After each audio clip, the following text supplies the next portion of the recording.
ಶ್ರೀಕೃಷ್ಣಾಯ ನಮಃ. ವಸುದೇವಸುತಂ ದೇವಂ ಕಂಸಚಾಣೂರಮರ್ದನಂ ದೇವಕೀ ಪರಮಾನಂದಂ ಕೃಷ್ಣಂ ವಂದೇ ಜಗದ್ಗುರುಂ. ಬ್ರಹ್ಮಸ್ಥಾನ ಸರೋಜಮಧ್ಯವಿಲಸಚ್ಛೀತಾಂಶು ಪೀಠಸ್ಥಿತಂ ಸ್ಫೂರ್ಜತ್ಸೂರ್ಯರುಚಿಂ ವರಾಭಯಕರಂ ಕರ್ಪೂರಕುಂದೋಜ್ವಲಂ ಶ್ವೇತಸ್ರಗ್ವಸನಾನುಲೇಪನಯುತಂ ವಿದ್ಯುದೃಚಾ ಕಾಂತಯಾ ಸಂಶ್ಲಿಷ್ಟಾರ್ಧತನುಂ ಪ್ರಸನ್ನವದನಂ ವಂದೇ ಗುರುಂ ಸಾದರಂ. ಶ್ರೀ ಗುರುಭ್ಯೋ ನಮಃ. ಲಂಬೋದರಂ ಪರಮಸುಂದರಮೇಕದಂತಂ ರಕ್ತಾಂಬರಂ ತ್ರಿನಯನಂ ಪರಮಂ ಪವಿತ್ರಂ ಉದ್ಯದ್ದಿವಾಕರಕರೋಜ್ವಲಕಾಯಕಾಂತಂ ವಿಘ್ನೇಶ್ವರಂ ಸಕಲವಿಘ್ನಹರಂ ನಮಾಮಿ. ತ್ವಾಂ ದೇವ ವಿಘ್ನದಲನೇತಿ ಚ ಸುಂದರೇತಿ ಭಕ್ತಿಪ್ರಿಯೇತಿ ಸುಖದೇತಿ ಫಲಪ್ರದೇತಿ ವಿದ್ಯಾಪ್ರದೇತ್ಯಗಹರೇತಿ ಚ ಯೇ ಸ್ತುವಂತಿ ತೇಭ್ಯೋ ಗಣೇಶವರದೋ ಭವನಿತ್ಯಮೇವ. ಶ್ರೀ ಮಹಾಗಣಪತಯೇ ನಮಃ. ಯಾ ಕುಂದೇಂದು ತುಷಾರಹಾರಧವಳ ಯಾ ಶುಭ್ರವಸ್ತ್ರಾವೃತ ಯಾ ವೀಣಾ ವರದಂಡಮಂಡಿತಕರ ಯಾ ಶ್ವೇತಪದ್ಮಾಸನ ಯಾ ಬ್ರಹ್ಮಾಚ್ಯುತಶಂಕರಪ್ರಭೃತಿಭಿರ್ದೇವೈಃ ಸದಾ ವಂದಿತಾ ಸಾ ಮಾಂ ಪಾತು ಸರಸ್ವತೀ ಭಗವತಿ ನಿಶ್ಶೇಷಜಾಡ್ಯಾಪಃ. ಶ್ರೀ ಸರಸ್ವತ್ಯೇ ನಮಃ. ವೇದಾರ್ಥತತ್ವವಿಶದೀಕರಣೇನ ಪುಂಸಾಂ ಉಚ್ಚೈರ್ಗತಿಂ ಜಗತಿ ಯೋ ದಯಾಯ ವಿಧಾತುಂ ರಮ್ಯಾಂ ಪುರಾಣಪದವೀಂ ಪ್ರಣಿನಾಯ ತಸ್ಮೈ ಲೋಕೇಶವೈಭವಪುಷೇ ಋಷಯೇ ನಮಸ್ತಾತ್. ಜಯತಿ ಪರಾಶರಸೂನುಃ ಸತ್ಯವತಿ ಹೃದಯನಂದನೋ ವ್ಯಾಸಃ ಯಸ್ಯಾಸ್ಯ ಕಮಲಕಲಿತಂ ವಾङ्ಮಯಮೃತಂ ಜಗತ್ಪಿಬತಿ. ಶ್ರೀವ್ಯಾಸಾಯ ನಮಃ. ನಾರಾಯಣಂ ನಮಸ್ಕೃತ್ಯ ನರಂ ಚೈವ ನರೋತ್ತಮಂ ದೇವೀಂ ಸರಸ್ವತೀಂ ವ್ಯಾಸಂ ತತೋ ಜಯಮುದೀರಯೇತ್. ಕನಕರುಚಿದುಕೂಲಃ ಕುಂಡಲೋಲ್ಲಾಸಿಗಲ್ಲಃ ಶಮಿತಭುವನಭಾರಃ ಕೋಪಿ ಲೀಲಾವತಾರಃ ತ್ರಿಭುವನಸುಖಕಾರಿ ಶೇಷಶಾಯೀ ಮುಕುಂದೋ ಪರಿಕಲಿತರಮಾಂಗೋ ಮಂಗಲಂ ನಸ್ತನೋತು. ನಮಾಮಿ ಗೋವಿಂದ ಪದಾರವಿಂದಂ ಸದೇಂದಿರಾನಂದನಮುತ್ತಮಾಡ್ಯಂ ಜಗಜ್ಜನಾನಾಂ ಹೃದಿ ಸನ್ನಿವಿಷ್ಟಂ ಮಹಾಜನೈಕಾಯನಮುತ್ತಮೋತ್ತಮಂ. ನಮಸ್ತೆ ಚಕ್ರಹಸ್ತಾಯ ಶಾನ್ಗಹಸ್ತಾಯ ತೇ ನಮಃ. ನಂದಹಸ್ತಾಯ ತೇ ವಿಷ್ಣೋ ಶಂಖಹಸ್ತಾಯ ತೇ ನಮಃ. ಓಂ ನಮೋ ವಾಸುದೇವಾಯ ನಮಃ ಸಂಕರ್ಷಣಾಯ ಚ ಪ್ರದ್ಯುಮ್ನಾಯ ನಮಸ್ತುಭ್ಯಂ ಅನಿರುದ್ಧಾಯ ತೇ ನಮಃ. ಯಾತ್ವರ ಮಂದರೋದ್ಧಾರೆ ಯಾತ್ವರ ನತರಕ್ಷಣೆ ಮಯ್ಯಾರ್ತೆ ಕರುಣಾಮೂರ್ತೆ ಸಾತ್ವರ ಕ್ವಗತಾಹರೆ ಕ್ಷೀರೋ ದಧಾವ ಮರದಾನ ವಯೂಥಪಾನ ಮುನ್ಮತ್ನತಾಮೃತಲಬ್ಧಯ ಆದಿದೇವಃ ಪೃಷ್ಟೇನ ಕಚ್ಚಪವಪುರ್ವಿದಧಾರ ಗೋತ್ರಂ ನಿದ್ರಾಕ್ಷಣೋದ್ರಿ ಪರಿವರ್ತಕ ಶಾಣಕಂಡೂಃ. ಓಂ ಕೂರ್ಮಾಯ ನಮಃ. ಪ್ರಿಯ ಬಾಂಧವರೇ, ನಮ್ಮ ಈ ಶ್ರೀ ಲಾಲೀಕೃಷ್ಣ ಚಾನಲ್ಗೆ ಸ್ವಾಗತ. ಇಂದಿನ ವಿಡಿಯೋದಲ್ಲಿ ನಾವು ಶ್ರೀ ಕೂರ್ಮ ಪುರಾಣದ 87ನೆಯ ಅಧ್ಯಾಯವಾದ ಸ್ಥೇಯ ಅಭಕ್ಷ್ಯ ಭಕ್ಷಣ ನಿತ್ಯಕರ್ಮಲೋಪ ಮುಂತಾದ ಪಾತಕಗಳ ಪ್ರಾಯಶ್ಚಿತ್ತ ವಿಧಾನ, ಪ್ರಾಸಂಗಿಕವಾಗಿ ಸೀತಾದೇವಿಯ ಪಾತಿವ್ರತ್ಯ ಮಹಿಮೆಯ ವಿಚಾರ ಮಾಡೋಣ. ಶ್ರೀಕೃಷ್ಣಾಯ ನಮಃ. ವ್ಯಾಸಮುನಿಯು ಹೇಳುತ್ತಾನೆ, ಮನುಷ್ಯರನ್ನು, ಸ್ತ್ರೀಯರನ್ನು, ಗೃಹವನ್ನು, ವಾಪಿ, ಕೂಪ, ತಟಾಕ ರೂಪವಾದ ಜಲಾಶಯಗಳನ್ನು ಅಪಹರಿಸಿದ ಪಾತಕಿಯು ಚಾಂದ್ರಾಯಣ ವ್ರತದಿಂದ ಶುದ್ಧನಾಗುವನು. ಬೇರೊಬ್ಬನ ಮನೆಯಿಂದ ಅಲ್ಪವಾದ ಮೂಲ್ಯ ಬಾಳುವ ದ್ರವ್ಯಗಳನ್ನು ಚೌರ್ಯ ಮಾಡಿದರೆ ಅದರಿಂದ ದುಷ್ಟವಾದ ಆತ್ಮವನ್ನು ಶುದ್ಧಿ ಮಾಡಲು ಆ ದ್ರವ್ಯವನ್ನು ಹಿಂದಕ್ಕೆ ಕೊಟ್ಟು ಸಾಂತಪನ ಕೃಚ್ಛ್ರ ಪ್ರಾಯಶ್ಚಿತ್ತಗಳನ್ನು ಮಾಡಬೇಕು.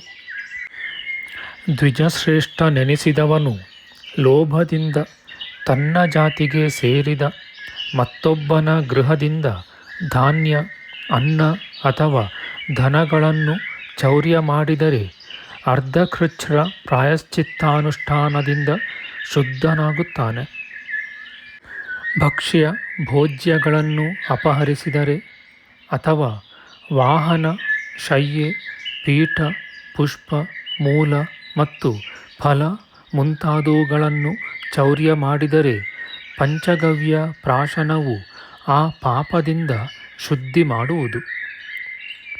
ಹೀಗೆ ಹುಲ್ಲು, ಕಾಷ್ಠ, ಗಿಡ, ಶುಷ್ಕವಾದ ಅನ್ನ, ಗುಡ, ವಸ್ತ್ರ, ಚರ್ಮ ಮತ್ತು ಮಾಂಸಗಳನ್ನು ಅಪಹರಿಸಿದರೆ ಅದರಿಂದ ಒದಗಿದ ಪಾಪವನ್ನು ಕಳೆಯಲು 3 ದಿನಗಳವರೆಗೆ ಉಪವಾಸ ಪ್ರಾಯಶ್ಚಿತ್ತವನ್ನು ಮಾಡಬೇಕು.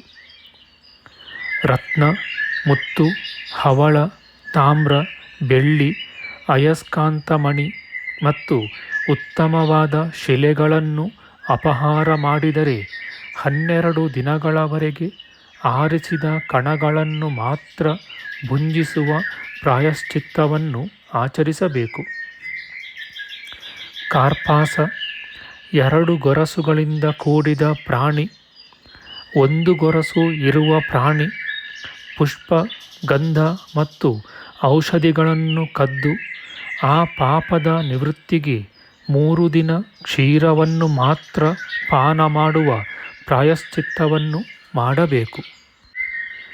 ಮನುಷ್ಯನು ಮಾಂಸವನ್ನು ಭುಂಜಿಸಿದರೆ ಆ ಪಾಪದ ಪ್ರಾಯಶ್ಚಿತ್ತವಾಗಿ ಚಾಂದ್ರಾಯಣ ವ್ರತವನ್ನು ಆಚರಿಸಬೇಕು.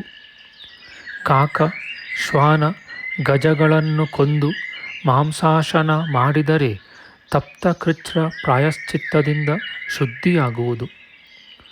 ವರಾಹ, ಕುಕ್ಕುಟ, ಮಾಂಸಾಶಿಯಾದ ಪ್ರಾಣಿಗಳ ಮಾಂಸ ಮತ್ತು ಅಂತಹ ಪ್ರಾಣಿಗಳ ಮೂತ್ರ ಪುರೀಷಗಳನ್ನು ಭುಂಜಿಸಿದರೆ ತಪ್ತಕೃಚ್ಛ್ರವೆಂಬ ಪ್ರಾಯಶ್ಚಿತ್ತವನ್ನು ಆಚರಿಸಿ ಪವಿತ್ರನಾಗುತ್ತಾನೆ. ಗೋವು, ಗೋಮಾಯು, ಕಪಿಗಳನ್ನು ಭುಂಜಿಸಿದರೆ ಹಿಂದೆ ಹೇಳಿದ ತಪ್ತಕೃಚ್ಛ್ರ ವ್ರತದ ಪ್ರಾಯಶ್ಚಿತ್ತವನ್ನು ಮಾಡಬೇಕು. ಶಿಶುಮಾರವೆಂಬ ಮತ್ಸ್ಯ ವಿಶೇಷ, ಚಾಶ ಮತ್ತು ಮತ್ಸ್ಯ ಮಾಂಸಗಳನ್ನು ಭುಂಜಿಸಿದರೆ ಅದಕ್ಕೆ ವಿಹಿತವಾದ ಪ್ರಾಯಶ್ಚಿತ್ತವನ್ನು ಮಾಡಬೇಕು. 12 ದಿನಗಳವರೆಗೆ ಉಪವಾಸ ಮಾಡಿ ಘೃತದಿಂದ ಕೂಷ್ಮಾಂಡ ಸೂಕ್ತ ಪಾಠಪೂರ್ವಕವಾಗಿ ಹೋಮ ಮಾಡುವುದು ಹಿಂದೆ ಹೇಳಿದ ಪಾಪಕರ್ಮಕ್ಕೆ ಪ್ರಾಯಶ್ಚಿತ್ತವಾಗಿ ವಿಹಿತವಾಗಿದೆ. ಮುಂಗುಸಿ, ಗೂಬೆ, ಬೆಕ್ಕು ಮುಂತಾದವುಗಳನ್ನು ಭಕ್ಷಿಸಿ ಸಾಂತಪನ ಪ್ರಾಯಶ್ಚಿತ್ತವನ್ನು ಮಾಡಬೇಕು. ಶ್ವಾಪದ, ಉಷ್ಟ್ರ, ಗದರ್ಭಗಳನ್ನು ಭುಂಜಿಸಿದರೆ ತಪ್ತಕೃಚ್ಛ್ರ ಪ್ರಾಯಶ್ಚಿತ್ತವನ್ನು ಆಚರಿಸಿ ಶುದ್ಧನಾಗುತ್ತಾನೆ.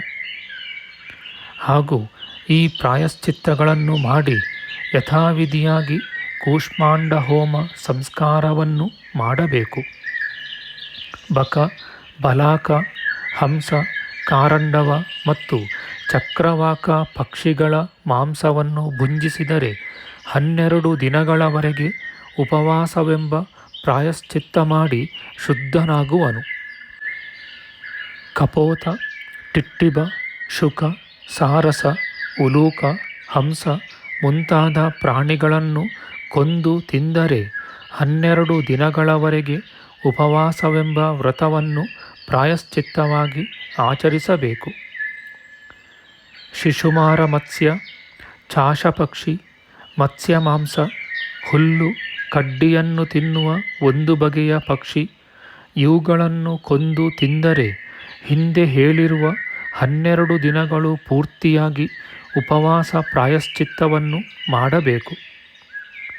ಕೋಕಿಲ, ಮತ್ಸ್ಯವನ್ನು ತಿನ್ನುವ ಪಕ್ಷಿ, ಮಂಡೂಕ, ಸರ್ಪಗಳನ್ನು ಕೊಂದು ಭಕ್ಷಿಸಿದರೆ ಗೋಮೂತ್ರ, ಯಾವಕಗಳನ್ನು ಮಾತ್ರ 1 ಮಾಸ ಪೂರ್ತಿಯಾಗಿ ಆಹಾರವಾಗಿ ಸೇವಿಸಿದರೆ ಶುದ್ಧನಾಗುತ್ತಾನೆ. ಜಲಚರ ಪ್ರಾಣಿಗಳನ್ನು, ಜಲದಲ್ಲಿ ಹುಟ್ಟಿದವುಗಳನ್ನು, ಪ್ರಣುದವೆಂಬ ಪಕ್ಷಿಗಳನ್ನು ಮತ್ತು ರಕ್ತಪಾದವೆಂಬ ಹಂಸಗಳನ್ನು ಕೊಂದು ಭುಂಜಿಸಿದರೆ 7 ದಿನಗಳವರೆಗೆ ಹಿಂದೆ ಹೇಳಿರುವ ವ್ರತವನ್ನು ಆಚರಿಸಬೇಕು. ಶ್ವಾನದ ಮಾಂಸವನ್ನು, ಇತರ ಶುಷ್ಕ ಮಾಂಸವನ್ನು ತನ್ನ ಆಹಾರಕ್ಕಾಗಿ ಸಂಸ್ಕರಿಸಿ ಭುಂಜಿಸಿದ ಮಾನವನು ಆ ಪಾಪದ ಶಾಂತಿಗೆ 1 ಮಾಸದವರೆಗೆ ಇದೇ ವ್ರತವನ್ನು ಆಚರಿಸಿ ಶುದ್ಧನಾಗುತ್ತಾನೆ.